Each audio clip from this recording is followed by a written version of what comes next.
Hello, World Wide Web. I'm Dr. Shado, the internet personality with the best hair, and welcome to the rather late reaction review for Hellraiser, the new Hellraiser, Hellraiser 2022. You gotta love when they do these reboots of horror franchises and they just call it the same thing, so you gotta tag on the year at the end just to differentiate them, because as much as people wanted to be kind of like The Fly or The Thing, this time around, people are not going to be referring to the reboot as the movie. That's the one. No, the original still kind of the best here. But that's not to say that Hellraiser 2022 is just a terrible movie all around or anything like that. Just Hellraiser's Hellraiser, and Hellraiser 2022 is Hellraiser 2022.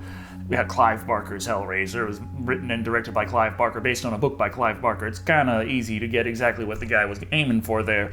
But Hellraiser 2022, well, first of all, let me just point this out.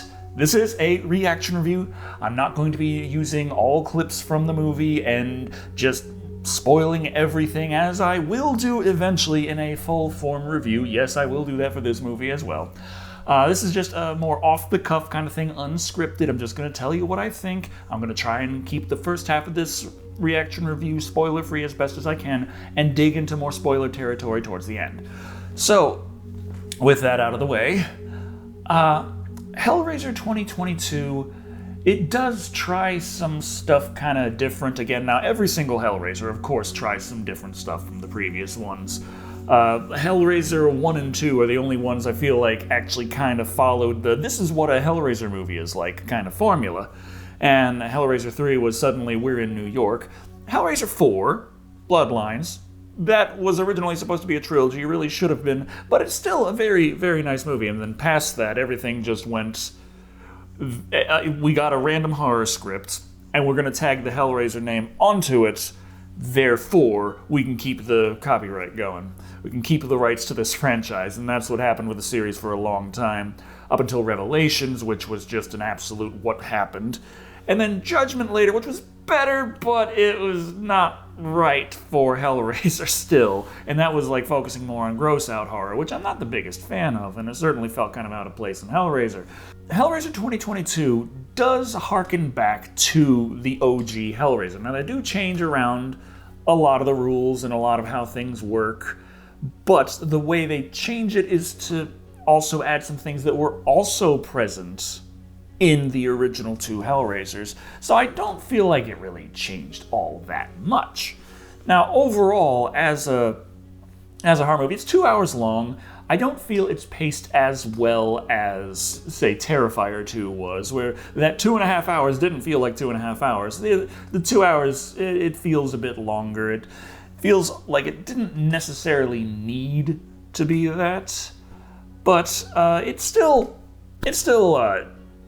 worked mostly well. The things I really had a problem with weren't so much the length or the pacing. There were just a couple of points where I feel like it kind of could have been better, easily. The main thing has to be the characters. They're not very interesting. They're not very entertaining. They're not very well written for a lot of them. Like, there is one character who I can only tell you the one thing about her is that she made tacos once. She's a semi-major character in the movie, but that's all I can tell you about her, is that she made tacos once. Spoiler alert, I guess, a little early spoiler there, she does make tacos. Once. But I was a bit concerned, though, at first, because the main character starts off, she is incredibly abrasive, and is like an absolute just complete jerk to everybody. And I was kind of concerned that we were supposed to just be on her side and find that endearing, and that we're going to find out by the end that, you know, everything is all hunky-dory. She was right the whole time, and the rest of the world just had to learn to accept that she's a drug addict and a drunk. But that really doesn't happen. It doesn't really come up, because once things start kicking off and you got the Hellraiser stuff kicking in, she stops drinking and doing drugs. Now, it's not necessarily something that she's made a big stand against or anything at that point, and after it's all said and done, she might just be going off to get some drugs and some booze, and I honestly wouldn't blame her. It's not important to the story. Like, the story is a bit more important than that silly, mortal stuff people do. But it's also got some twists that you can see coming, some twists that I didn't necessarily see coming, and I don't think they really added all that much. But the overall kind of thing, like, taken as an artistic standpoint of, you're supposed to think about this ending, and what does it mean to you, is a bit cheap in that regard, but it does do its job. I am thinking about it, and it is an interesting question to posit to the audience. But also, the new Pinhead is female, and that really, as expected, really didn't change anything, because actually she's an even more minor character. Like, she doesn't get that much screen time. The Cenobites, they do the Cenobite thing, but up until the climax, I swear that new Pinhead, she has less than 2 minutes of total screen time. She appears, she says a couple of things, but if I can sit down and actually take all the parts and line them up and see how long it is, I will be surprised if before the climax she actually does get more than 2 minutes. The overall presentation is more down-to-earth, gritty kind of thing, modern horror, nothing too special there, but it does take itself seriously, and that does help when you combine it with the Cenobites and the more extra-dimensional stuff going on, because the more down-to-earth real setting that everything is in makes the supernatural come through that much stronger, and it is effective in my opinion. But the one thing that I felt was something I wanted in this movie before I saw it, and now that I've seen it, I'm wondering if it would be better without it. Is one of the things that was bothering me is because I saw in all the previews, it's like, oh, she's looking for her brother. And I was like, well, it's Hellraiser. Hellraiser's about sex. I know there's some stuff on some websites out there in certain hubs, but I don't think that she's like, oh, I'm stuck in the washing machine, bro. What help? Like, I didn't think that's the kind of relationship they had. Unfortunately, they don't. But sex is actually still very intertwined in the scenes and what happens, but not in the plot. And that's the disconnect. That's where it's like, okay, that makes none of this feel necessary. There's a good amount of sex scenes going on, but I'm just there like, okay, she's with him and they're just doing it, and it's great. Okay, well, this makes sense in this scenario that she would be this emotionally just absolutely fucked with what's going on, so now they're going off to do the stuff, so yeah, it makes sense character-wise, but this leads to... Oh, nothing again. Oh, okay. Well, that happened, I guess. So, yeah, it's there, it's strong, but it's not intertwined with everything. And, of course, Hellraiser, the originals, is a very much sadomasochistic kind of thing.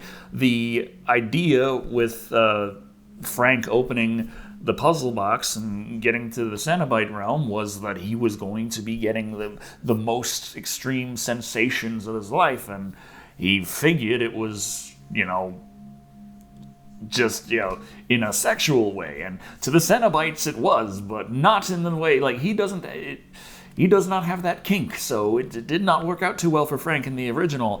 And that's the kind of thing that happens in a way here, but the sex itself is not really related to the happenings in that regard.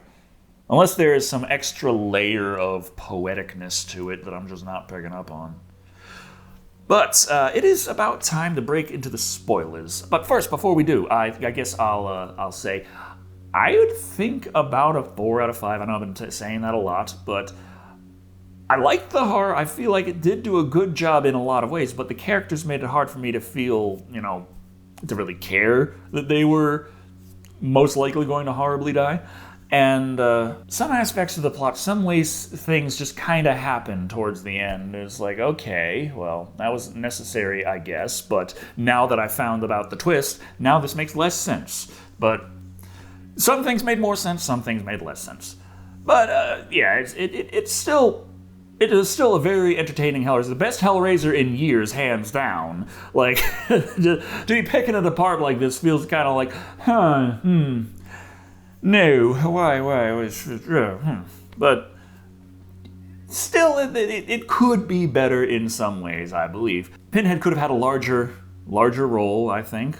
So I am questionable about some things in the plot, but mostly it's just the twists and things that don't necessarily work out into each other quite as well as they could. So, let's get on with the spoilers. Okay, so starting off here, we start off like 3 years in the past. We're introduced to the puzzle box, but it's not a box, it's a completely different thing, and it's like, oh, this is going on, the guy solves a little puzzle, he gets stabbed in the hand, like, oh no, and then it's like, because rich guys, they're like, okay, well, I'm gonna do my stuff over here, and I tricked you into doing that, and now I'm getting this, and then, whew!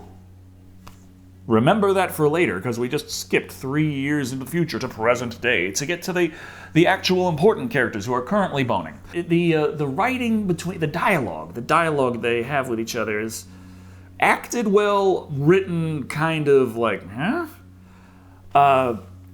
One thing that bothered me right away was as we're introduced to a main girl and her boyfriend guy and such, and so everyone heard them boning, and then so she introduces boyfriend guy, to who she is just brand new boyfriend, to all the other people who live in this apartment, which she introduces her brother and her brother's boyfriend and Taco Lady.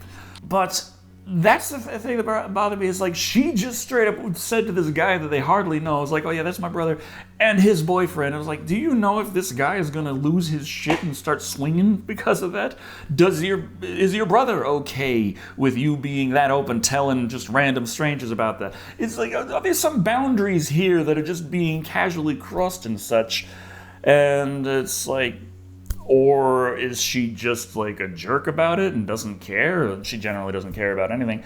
That bothered me at first, but then it's like, it just kind of is like, just move on, and like, okay, well, maybe it's just let life go, depict things how you would like them to be, where you can just say that without thinking about it and no one cares. There's that, but I feel I'm there like, I'm thinking like, you know, he can introduce his boyfriend if he's comfortable with that, but just having you on your drugs and your booze just being like, and that's his boyfriend. It's like, okay, yeah, you shut your damn mouth for a minute and let me open up to people who I'm comfortable with, not random guy you met on the 12-step program because he was also doing drugs. Everyone's doing drugs. Yeah, they get the things going, and she's going off, she's getting messed up, and her brother's having enough, so he's like, get out of here. You get out right now. And so she ends up going to her boyfriend's place and is like, okay, well, I ain't got nothing now. And he's like, well, that's great, because we can maybe just so happen to steal this stuff that's in this shipping container that no one's around, and it's going to be amazing. You're going to love it. And I was like, okay, that's cool. And they break in like super easy and bust open the safe without much difficulty. And the box has a box, has a box, has a box, has a box. And in that box is the box, the lament configuration, the puzzle box. And so they're all disappointed, like, oh no, what is this? I thought it was going to be something worth a lot of money. Maybe it is. You hold on to it while we look up some stuff or something. I don't know.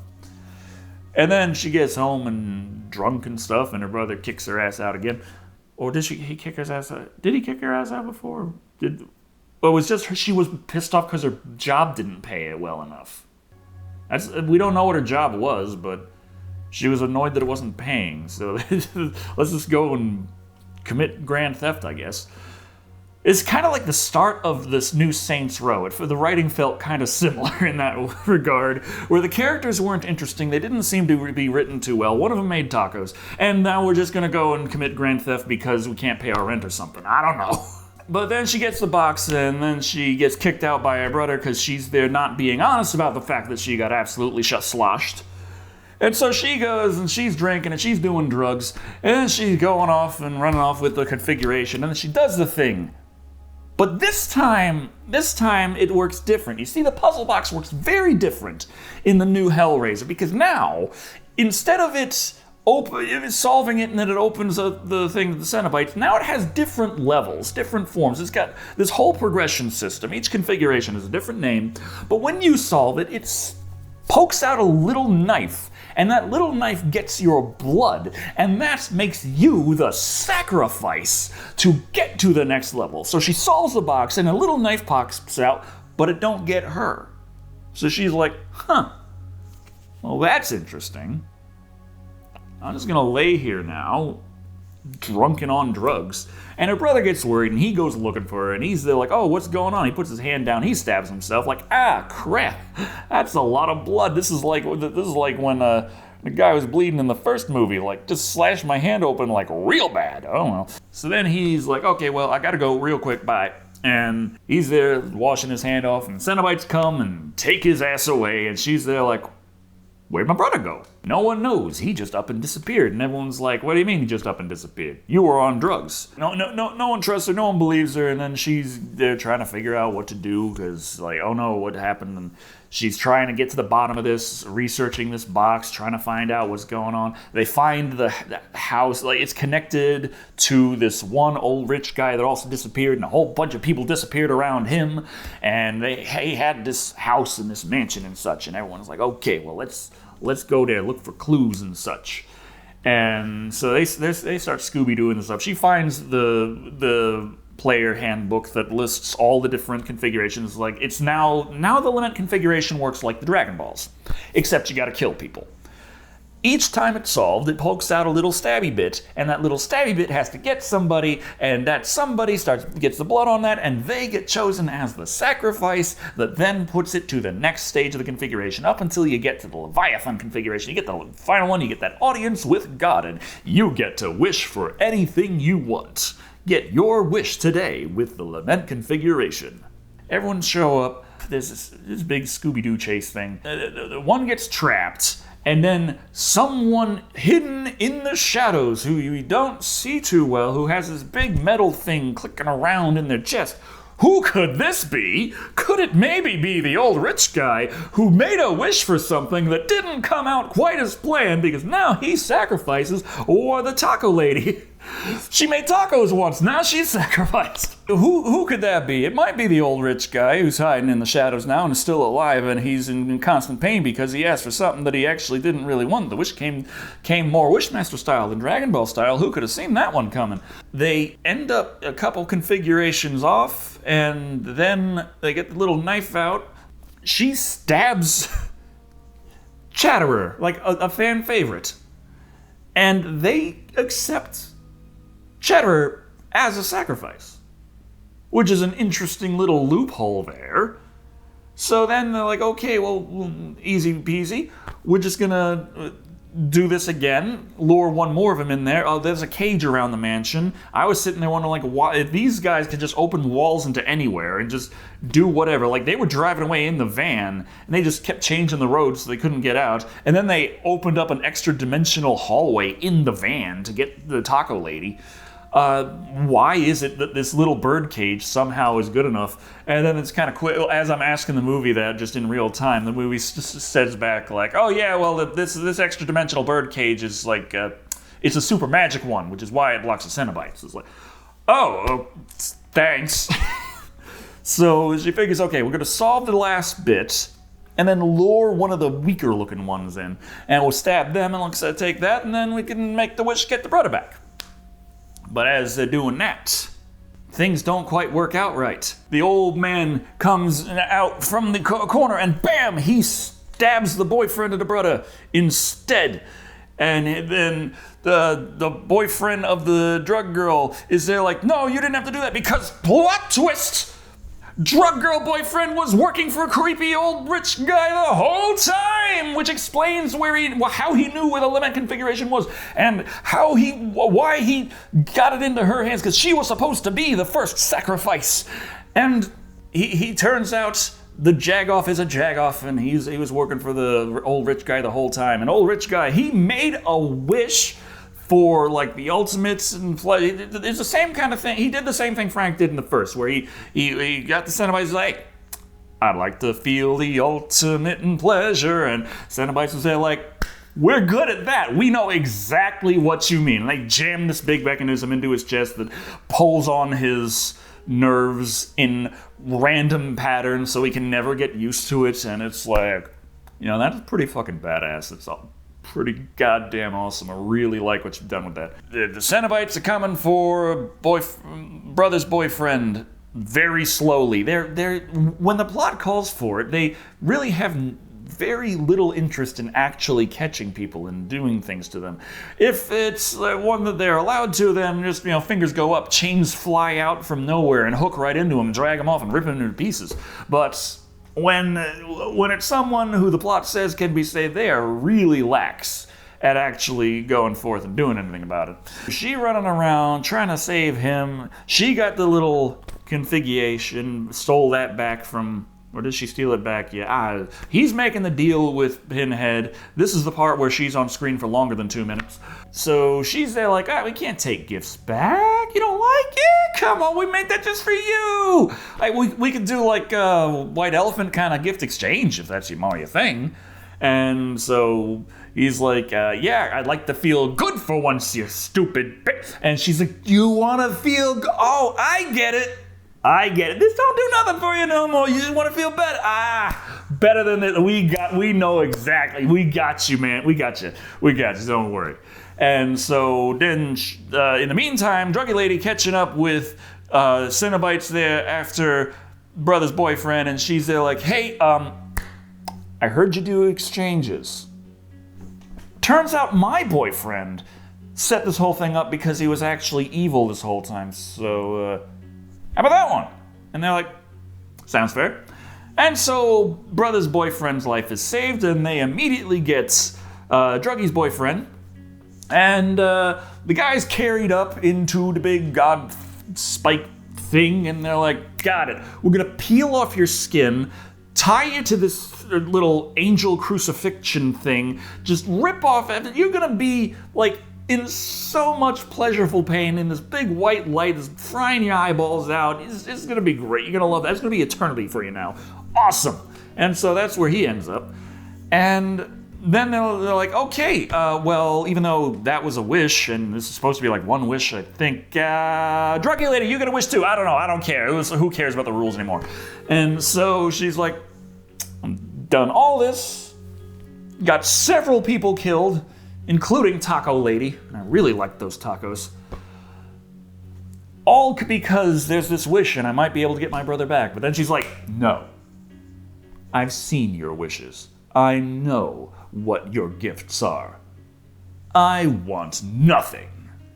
And so they're like, okay, you have chosen a life of regret and wondering whether or not you made the right choice. Man, that's heavy. Woo! We thought we were into pain. God damn, woman. Woo! Okay, you get it. You get your lament configuration. Boom, good on you. And so she leaves the box there on the floor like, I don't know, May's gonna clean that up or something. And then they leave, and brother's boyfriend there like, well then, that's something. You made the right choice, right? And she's like, huh? Of course. And they drive off into the horizon. And credits roll, boom, there you have it. That is Hellraiser 2022. And, oh yeah, they had sex a bunch of times as well throughout the movie. Like, there was a lot of scenes like that. And, yeah, it's a hell of a lot better than Revelations or Judgment were. That is absolutely certain. I wouldn't say it's on the same level as Clive Barker's, but I do appreciate how the changes to the lore did say, like, hey, now you got a good body count, and it's still tied in with the spirit of what was going on. Because in the first, they had to kill all those people to help bring Frank back. This time it's like you got to kill a bunch of people and you get the Dragon Ball wish. Or two. I don't know. Depends on if we're feeling generous that day. Now, we're just doing gift exchanges anyway, and you didn't even want anything, so it counts. It's a head scratcher. I did enjoy it. It had a very good horror vibe to it throughout. I did feel a bit disappointed in the fact that people were sacrifices, so they therefore were being killed after being tortured, whereas, before it was they were being tortured for eternity. That was kind of how it worked in the Cenobite realm. That's the thing they do. They're really into pain, and you will be in pain forever. But, that was a lot longer than halfway point, wasn't it? Oh, well, I suppose I should bring this little video to a close. I do recommend Hellraiser 2022. It's on Hulu. Also, Hulu's fine print seems a little bit wrong because it said, like, hey, you pay your monthly fee, no ads. And in the fine print, they're like, some things might still have a short ad before and after showing, but that's it. They had mid-rolls in Hellraiser 2022. I'm like, come on. I paid my monthly fee and you're gonna give me mid-rolls in this thing? Yes, they are. But despite that, it's all good. I had a good time. It was enjoyable. So thank you all for watching. I'm Decker Shado. And remember, it's not that late.